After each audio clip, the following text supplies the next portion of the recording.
Hello, good morning children's. आज का उच्चारण वेलकम टू भारती स्कूल। चलिए बेटा, आज हम पढ़ेंगे क्लास 8 का एसएसटी का चैप्टर फर्स्ट हिस्ट्री का, जो कि हमारा अभी कंप्लीट नहीं हुआ है। वीडियो नंबर 4 में हम उसको पढ़ चुके हैं, लेकिन आज हम वीडियो नंबर 5 में इसको कंप्लीट करेंगे। चलिए, जिसका नाम है the advent and expansion of the British power in India. आज हम पढ़ेंगे प्लासी का युद्ध। हम स्टार्ट करेंगे किस तरीके से प्लासी युद्ध स्टार्ट हुए, कब तक चले और कैसे खत्म हुए इंडिया से, है ना। चलिए, तो हम इसको स्टडी रीड करेंगे by the help of books. Come with me.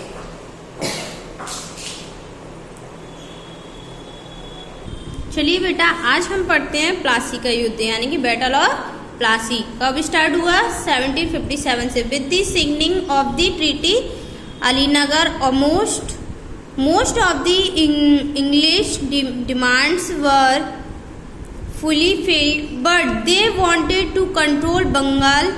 They indulged in intrigues. Clive occupied French colony Chandanagar, and the Nawab could not stop him. Clive made a secret pact with Mir Jafar, who was to place Siraj-ud-Dowla as Nawab of Bengal. After the conspiracy pretext for the war was reached, Nawab was accused of dishonoring Treaty of Alinagar, and soon army under Clive set out for Murshidabad. देखिए, a battle between Nawab and the British force was fought at Plassey on 23 June 1757। अब देखिए, मैं इसको हिंदी में explain करती हूँ। देखिए बेटा, क्या हुआ। देखिए, प्लासी अलीनगर की संधि द्वारा अंग्रेजों के क्या किया अलीनगर की जो संधि हुई थी द्वारा अंग्रेजों को बंगाल में अनेक सुविधाएं मिल गई थी, तथापि वे समस्त बंगाल पर अधिकार करना चाहते थे। इसके बावजूद भी वो क्या चाहते थे? पूरे बंगाल पे अधिकार करना चाहते थे। इसके लिए उन्होंने तैयारियां भी प्रारंभ कर दी थी। क्लाइव ने फ्रांसीसी बस्ती चंद्रनगर पर अधिकार कर लिया और नवाब कुछ नहीं कर सका। नवाब के दुश्मनों को क्लाइव ने अपनी सुरक्षा में ले लिया। क्लाइव ने सेनापति मीर जाफर और राय दुर्बल जगत सेठ एवं अमीर चंद के साथ एक गुप्त समझौता कर लिया, जिसके अनुसार सिराजुद्दौला को हटाकर मीर जाफर को बंगाल का नवाब बना दिया। इस षड्यंत्र की रचना के बाद युद्ध का बहाना खोजा जाने लगा। नवाब पर अलीनगर की संधि भंग करने का आरोप लगाया। आरोप लगाते ही क्लाइव सेना सहित मुर्शिदाबाद के लिए चल पड़े। अब देखिए, 23 जून 1757 ईस्वी को क्लाइव तथा नवाब की सेनाओं के बीच में प्लासी के मैदान में युद्ध हुआ। नवाब के जो सेनापति मीर जाफर थे, वो राय दुर्लभ तथा यार लतीफ खां चुपचाप युद्ध का नजारा देख रहे थे। ठीक है, या देख रहे थे। नवाब पराजित हुए और उसे मीर जाफर के पुत्र मीरन ने मार डाला। ठीक है, अब देखिए थोड़ा सा मैं और बताती हूँ। मीर जाफर ने लगभग देखिए बेटा, अब क्या हुआ यहाँ पे 23 जून क्या हुआ 23 जून को इन्होंने 23 जून 1757, ये देखिए 23 जून 1757 ईस्वी को क्लाइव तथा नवाब की सेनाओं के बीच में प्लासी युद्ध हो गया था, है ना, खत्म हो गया था। देखिए यहाँ पे मीर जाफर के पुत्र मीर ने मार डाला। ठीक है, अब देखिए यहाँ पे अपन आ जाते हैं। मीर जाफर ने, यहाँ से देखिए लास्ट में थोड़ा सा बता देती हूँ। मीर जाफर ने लगभग 3 करोड़ रुपए अंग्रेजों को दिए। बंगाल, बिहार एवं उड़ीसा में कर मुक्त व्यापार का अधिकार मिला। ठीक है, यहाँ पे tax free in Bengal, Bihar and Orissa also. देखिए, कंपनी को कलकत्ता के समीप 24 यानी कि जमींदारी ऑफ 24 परगनास परगना की जमींदारी मिली। कलकत्ता में कंपनी को सिक्के डालने का अधिकार मिला। इस प्रकार प्लासी के युद्ध ने कंपनी को बंगाल की सत्ता सौंप दी। अब देखिए बैटल ऑफ बक्सर। अब यहाँ पे बक्सर का युद्ध स्टार्ट हो गया 1764 में। After the battle of Plassey the company used Mir Jafar as a golden sack into which they could dip their hands at pleasure. The treasury was empty. The demands of company kept on increasing. The officials and their agents exploited peasants and craftsmen. देखिए मैं इसको थोड़ा हिंदी में explain कर देती हूँ बेटा। देखिए क्या हुआ, बक्सर के युद्ध में प्लासी के युद्ध के बाद बंगाल का नवाब मीर जाफर कंपनी के लिए एक कठपुतली शासक के समान बनकर रह गया था। देखिए नवाब का खजाना कंपनी और उसके कर्मचारियों को क्या कर रहे थे, भेंट कर दिया था और रिश्वत देने में खाली हो गया था। अब देखिए कंपनी की मांग में निरंतर क्या हुई, यहाँ पे कंपनी की मांग में निरंतर वृद्धि होती जा रही थी। कंपनी और उसके दलाल किसानों और दस्तकारों को लूट रहे थे। ठीक है, यानी कि किसानों को लूटना स्टार्ट कर दिया था। यहाँ पे देखिए कंपनी कम से कम मूल्य पर दस्तकारों को अपना सामान विक्रय करने के लिए क्या हो गई थी, विवश हो गई थी कि हम कम से कम में दे देंगे पर आप हमारा सामान ले लो, खरीद लो।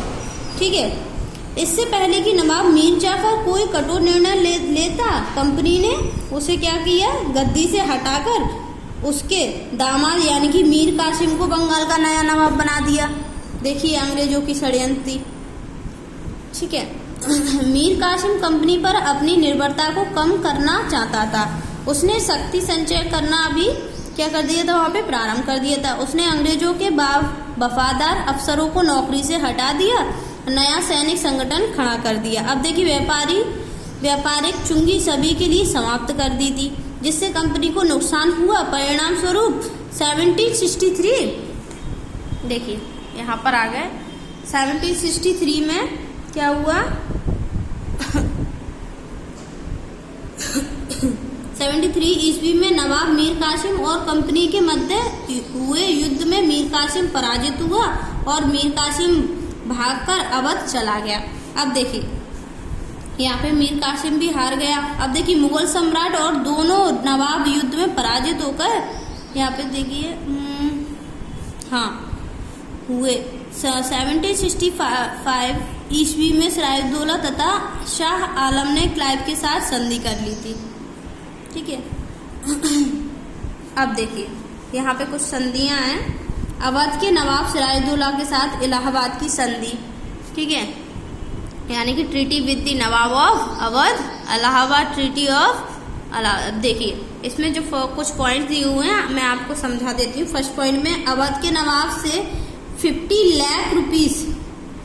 लाख रुपीस युद्ध के हर्जाने के रूप में लेकर अंग्रेज उसे अवध का राज्य लौटा देंगे।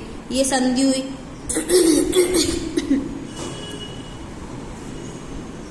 देखिए बेटा संधि पर थे, यानी कि फर्स्ट में अवध के नवाब से 50 लाख रुपीस युद्ध के हर्जाने के रूप में लेकर अंग्रेज उसे अवध का राज्य लौटा देंगे। दूसरा था हमारा कड़ा और इलाहाबाद तथा उसके आसपास का क्षेत्र अवध से पृथक कर मुगल बादशाह आलम को दे दिया जाएगा। और थर्ड था चुनार का दुर्ग अंग्रेजों को मिलेगा।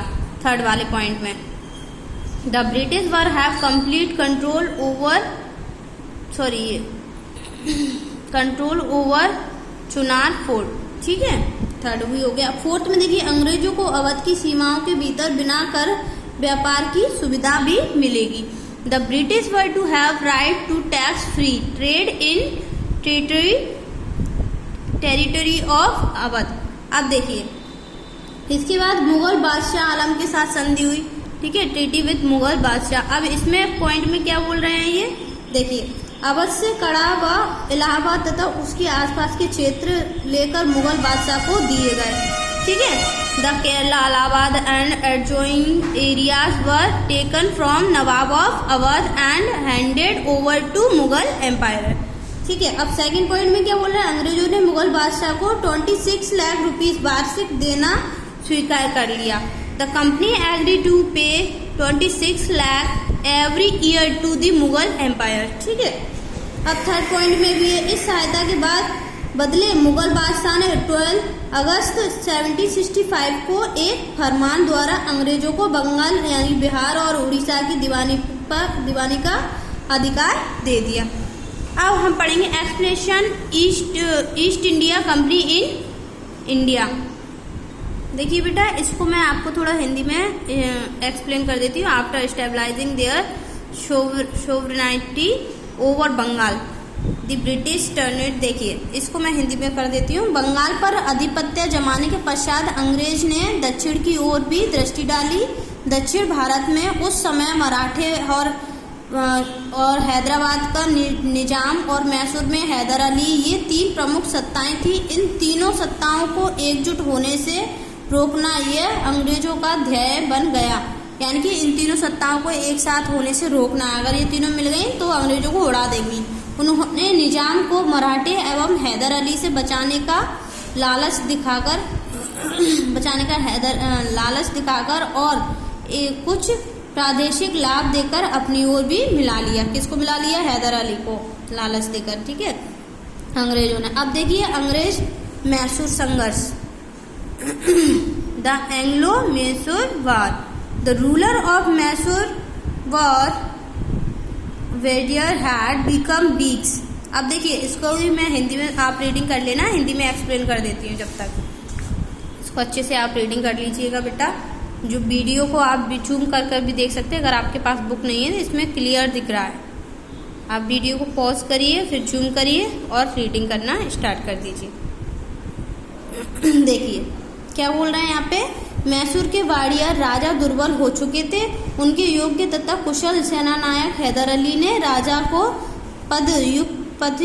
पदच्युत करके सत्ता पर अधिकार कर लिया था। हैदर अली अंग्रेजों के बढ़ते प्रभाव के कारण शंकित था। सत्ता की प्रतिस्पर्धा में अंग्रेज तथा मैसूर के बीच सन 1767 से लेकर 1799 तक 4 युद्ध लड़े गए। प्रथम युद्ध वारेन हॉस्टिंग्स के काल में हुआ। इसमें हैदर अली विजयी रहा और विवश होकर अंग्रेजों ने उससे संधि कर ली। देखिए, संधि की शर्तों के अनुसार अंग्रेजों ने हैदर अली को आश्वासन दिया कि वे मैसूर पर मराठों द्वारा आक्रमण किए जाने की उपस्थिति में सहायता देंगे, किंतु अंग्रेजों ने इस आश्वासन को नहीं निभाया।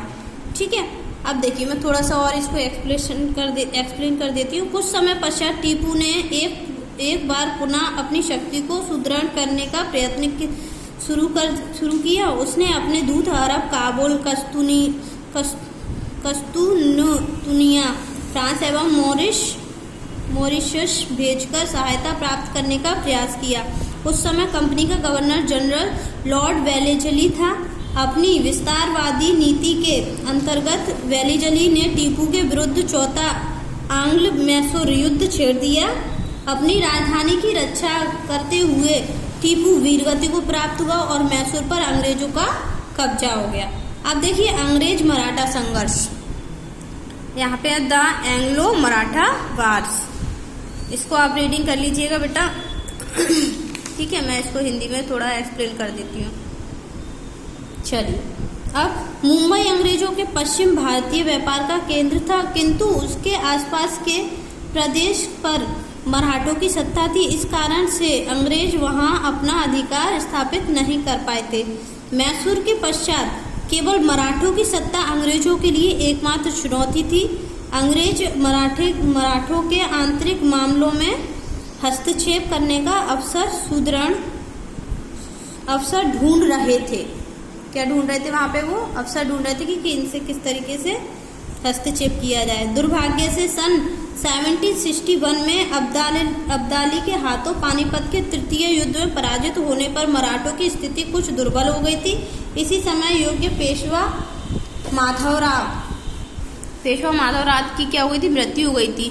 ठीक है, अब देखिए, मृत्यु हो जाने के बाद क्या हुआ विरुद्ध चाचा रघुनाथ ने पेशवा के लिए अपना दावा प्रस्तुत किया। नाना फडणवीस और मराठा सरदारों भोंसले, गायकवाड़, सिंधिया और होलकर ने इसका विरोध किया। रघुनाथ ने अंग्रेजों से एक संधि करके उनसे सहायता ले ली। इस प्रकार से मराठों के मामलों में अंग्रेजों को प्रवेश का अवसर मिल गया। सन 1775 में अंग्रेज मराठों के बीच पहला युद्ध शुरू हुआ। इस युद्ध में मराठा सरकार एक साथ होने के युद्ध अनित रहा और आने वाले लगभग 20 वर्ष तक दोनों में शांति बनी रही। अब देखिए दूसरा युद्ध, अंग्रेज मराठा युद्ध, सेकेंड बार हमारा यहाँ पे स्टार्ट हो गया। ठीक है, इसको भी मैं हिंदी में एक्सप्लेन कर देती हूँ। आप एक बार इसको रीडिंग कर लीजिएगा, बुक को जूम करके देख लीजिएगा, इसमें काफी साफ साफ दिख रहा है। ठीक है बेटा, देखिए अब मैं बता देती हूँ दूसरा युद्ध। लॉर्ड वेलेजली के समय में लड़ा गया, जब तक तत्कालीन पेशवा बाजीराव द्वितीय ने अंग्रेजों की सहायक संधि स्वीकार कर ली। अंग्रेजों ने सैनिक सहायता प्राप्त करने के बदले में क्या किया, उन्होंने पेशवा ने उनकी सभी शर्तें स्वीकार कर ली। शक्ति मराठा सरदारों भोंसले तथा सिंधिया ने मराठा राज्य की स्वतंत्रता बनाए रखने के लिए अंग्रेजों के विरुद्ध सन 1803 में युद्ध छेड़ दिया। महत्वपूर्ण युद्ध लड़े गए, किंतु अंग्रेजी सेना के सामने वे नहीं टिक सके। अतः क्या हुआ, अंग्रेजों की जीत हुई। देखिए, अतः दोनों सरदारों को अंग्रेजों में अलग अलग संधि करने पर विवश होना पड़ा। आरंभ में होलकर इस युद्ध से अलग रहा था, किंतु उसने शीघ्र ही स्वतंत्र रूप से युद्ध शुरू कर दिया। राजस्थान के भरतपुर के राजा ने उसका साथ दिया। अंग्रेजों की सेना ने यद्यपि होलकर को पराजित कर तथापि वे भरतपुर को नहीं जीत सके। अंत में अंग्रेजों ने उससे संधि कर ली। भरतपुर नहीं जीत सके तो संधि कर ली। अब देखिए तीसरा युद्ध, अंतिम अंग्रेज मराठा युद्ध। ये थर्ड लास्ट वन बोल सकते हैं आप, जो अपना युद्ध था अंग्रेजों का मराठा से। देखिए काफी साफ साफ दिख रहा है। आप वीडियो को जूम करिए, पॉज करिए और आराम से रीडिंग करिए। हिंदी में मैं आपको एक्सप्लेन कर ही रही हूँ। अब तीसरा युद्ध में देखिए कितना है, 1817 टू 1818 में लॉर्ड हेस्टिंग के शासन काल में हुआ। पेशवा पूर्व में ही अंग्रेजों की सहायक संधि को स्वीकार कर चुका था, किंतु सन 1817 में ब्रिटिश रेजिडेंट ने उस पर नई सहायक संधि पर हस्ताक्षर करने के लिए दबाव डाला। साथ ही में पेशवा को बाध्य किया गया कि वह मराठा संघ का नेतृत्व छोड़ दे। पेशवा बाजीराव द्वितीय अंग्रेजों को निरंतर हस्तक्षेप से क्रुद्ध हो गया और उसने युद्ध शुरू कर दिया। भोंसले तथा होलकर ने भी यह युद्ध की घोषणा कर दी। भिन्न भिन्न लड़ाइयों में अंग्रेजों की सेना भोंसले और होलकर और पेशवा को पराजित किया।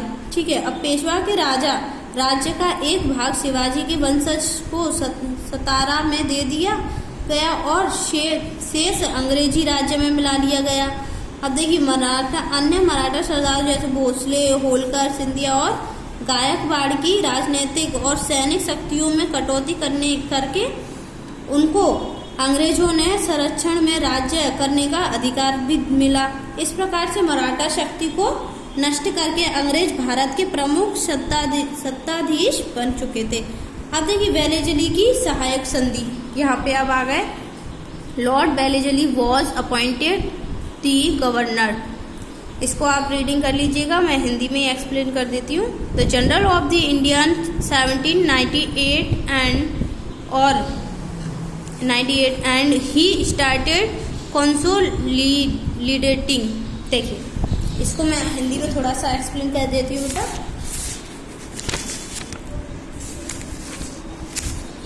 देखिए लॉर्ड वेलेजली को 1798 ईस्वी में ब्रिटिश भारत का गवर्नर जनरल बनाकर भेजा गया। वेलेजली का लक्ष्य अधिक से अधिक साम्राज्य विस्तार करना था।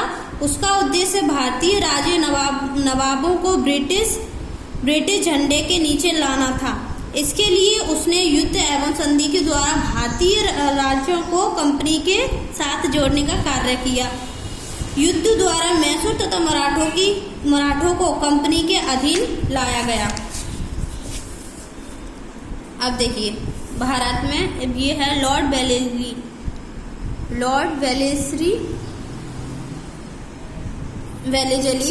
देखिए लॉर्ड वेलेस्ली, लॉर्ड हेस्टिंग, इनके बारे में भारत में ब्रिटिश साम्राज्य के विस्तार में लॉर्ड वेलेस्ली और लॉर्ड हेस्टिंग और लॉर्ड डलहौजी का महत्वपूर्ण भी योगदान था। ठीक है बेटा, अब देखिए इसमें थोड़े से कुछ पॉइंट्स हैं, वो मैं आपको निम्नलिखित बातें इसमें देखिए लॉर्ड वेलेस्ली की सहायक संधि के द्वारा भारत के अनेक राज्यों को कंपनी के अधीन किया। सहायक संधि में निम्नलिखित बातें भी सम्मिलित की गई यानी कि लिखी गई। देखिए यहाँ पे है आपका अंडर दी सब्सिडी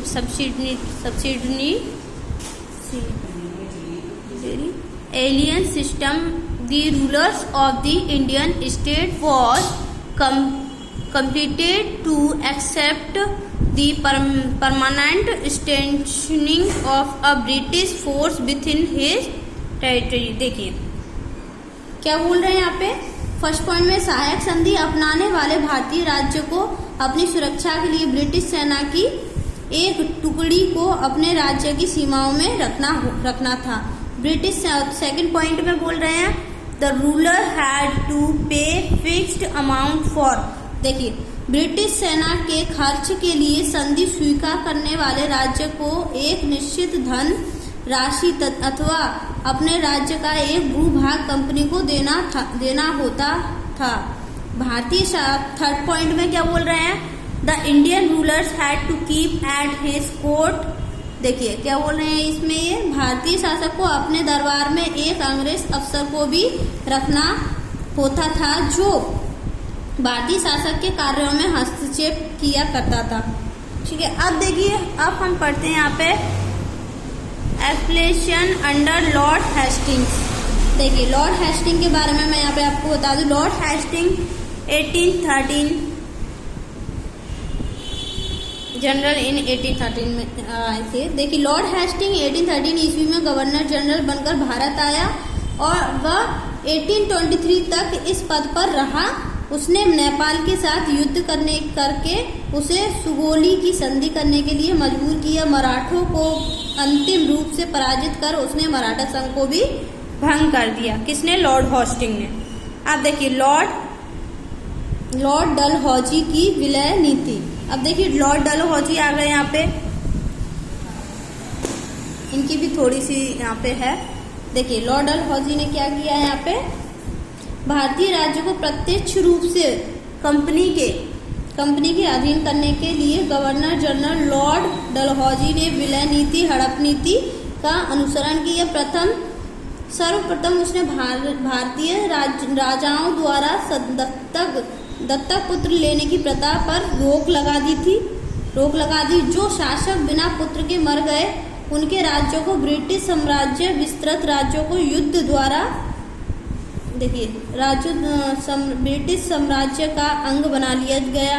ठीक है, जो शासक बिना पुत्र के मर गए उनके राज्यों को ब्रिटिश जो साम्राज्य का अंग बना लिया गया। ऐसे राज्यों में झांसी, नागपुर, सतारा प्रमुख थे और मैसूर व पंजाब के विस्तृत राज्यों को युद्ध द्वारा ब्रिटिश शासन का भी अंग बना लिया गया। अब बेटा ये थोड़ा सा है, आप इसकी रीडिंग कर लीजिएगा, कुछ ज़्यादा इसमें बचा नहीं है। 1857 से। ठीक है, अब हम आते हैं अपने कॉजेस ऑफ ब्रिटिश सक्सेसेस। अब देखिए कॉजेस ऑफ ब्रिटिश सक्सेसेस, इनको आप रीडिंग कर लीजिएगा, कुछ ज़्यादा नहीं है। After success in Carnatic wars the British emerged as leaders in trade and battles of Plassey and Buxar provided political power to the British। देखिए क्या बोल रहे हैं, कर्नाटक युद्ध में मिली सफलता ने अंग्रेजों को व्यापारिक प्रतिस्पर्धा में विजयी बना दिया और प्लासी तथा बक्सर के युद्ध ने अंग्रेज कंपनी को भारतीय राजनीतिक सत्ता पर अधिकार दे दिया प्रश्न उत्पन्न होता है कि वे कौन से कारण थे जिन्होंने अल्पकाल में ही ब्रिटिश कंपनी को भारत का भाग्य विधाता बना दिया। आप देखिए